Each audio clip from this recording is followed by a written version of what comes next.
Se você faz improviso, sabe que é uma arte que tem muitos nomes. A gente escuta por aí impro, improv, improvisação teatral. Será que é tudo a mesma coisa? Faz diferença? E por que eu aqui nesse canal e na minha prática tenho preferido utilizar o termo teatros de improviso? Nesse primeiro vídeo a gente vai ponderar sobre essas questões.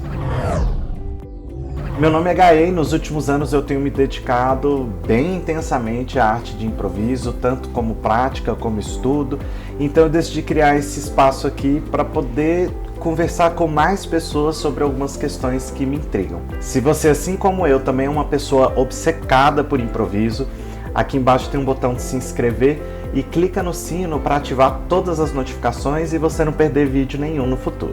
Eu sou um cara da linguística, eu tenho uma pós em comunicação e retórica, escrevo, componho, meus planos de doutorado têm a ver aí com essa brincadeira entre linguística e teatro, isso é muito importante para mim. Eu vou deixar aqui um vídeo bem massa, é um TED Talk de uma linguista, mas vou deixar também na descrição um livro para quem quiser se aprofundar mais, que fala um pouquinho sobre como que a linguagem que a gente utiliza no dia a dia, as palavras, tem o poder de construir a realidade ao nosso redor. Eu acredito muito nisso. E se constrói a realidade, imagina o que não faz com a nossa prática artística. Por isso que eu acho tão importante refletir sobre o nome que a gente está usando para falar dela.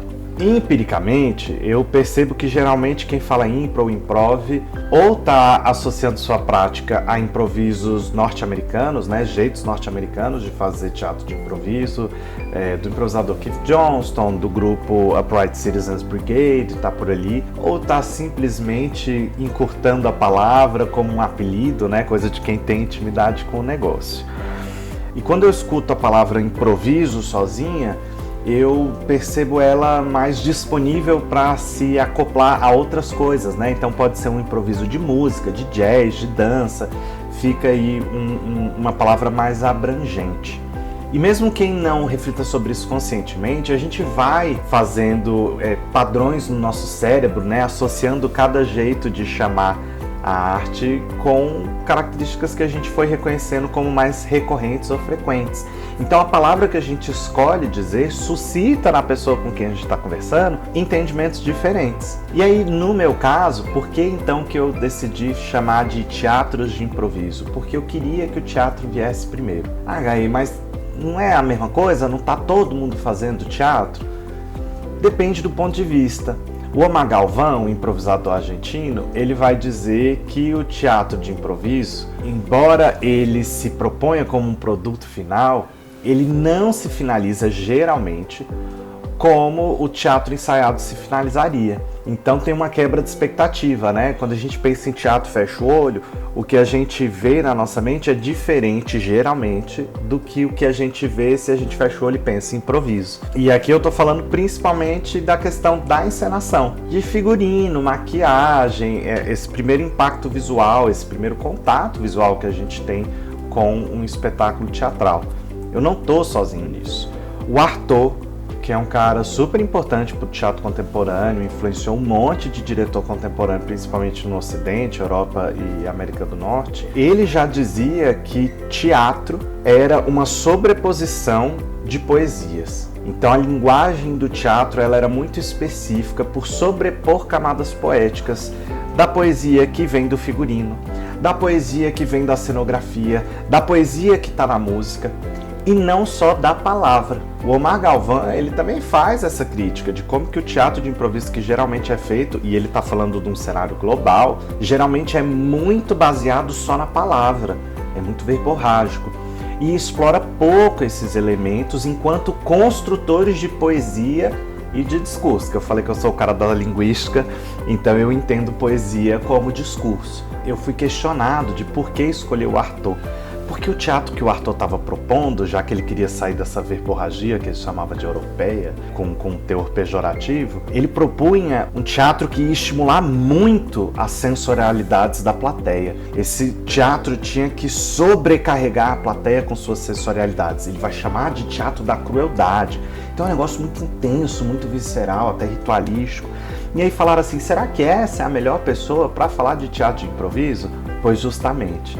É justamente por parecer que isso seja contraditório, parecer que não pode existir isso no teatro que está sendo criado espontaneamente, que me interessa muito tomar essa perspectiva do Arthur como guia para a minha prática. Não estou dizendo que teatro tem que ser uma coisa ou outra para o mundo. Estou dizendo que para mim, Gaê, quando eu estou dando aula, quando eu estou dirigindo, né, nas minhas salas de ensaio ou de aula, é assim que eu vejo o que a gente está praticando enquanto teatro. E aí o próprio Arthur, ele fala assim do teatro, ele diz que é uma forma muito refinada de compreender e exercer a vida.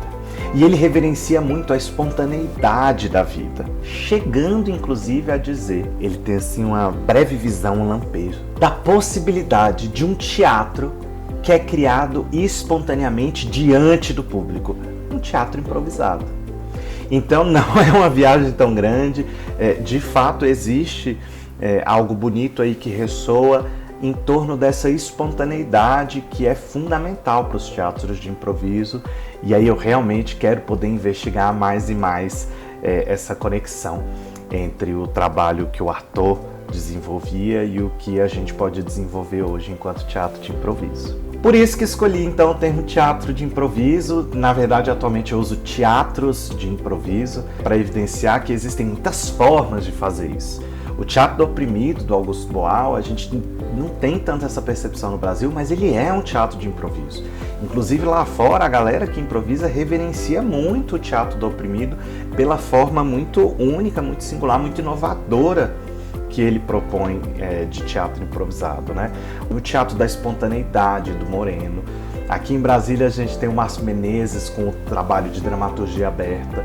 Existem várias formas, várias estratégias, metodologias com graus diferentes, né? Se é tudo criação espontânea ou se o Moreno combinava o que ia ser feito e o que era criação espontânea era a criação disso na materialidade da linguagem teatral. Então tem essas diferencinhas, mas na essência tudo é teatro de improviso. Então agora todo mundo tem que falar teatros de improviso por aí? Não. Estou falando como é que eu tenho conduzido minha prática, né? E lembrando que eu sou essa pessoa que está ocupando a academia, né? Na academia, essa coisa das conceituações são importantes, etc. Mas para quem pratica, né? Não tem vontade de ocupar esse espaço em que a gente se estapeia por causa de uma palavra ou outra, eu ainda acho válido refletir sobre as palavras que a gente está usando para a gente entender o movimento, como é que ele está acontecendo. Como que as pessoas na sua cidade chamam essa forma de fazer teatro? Como é que divulgam os cursos, os espetáculos? Começa a perceber isso, me conta aqui nos comentários e conta como você também está preferindo se referir à sua prática. Eu quero saber. A ideia desse canal é construir uma comunidade e a gente poder conversar. O campo aqui dos comentários está aí para isso.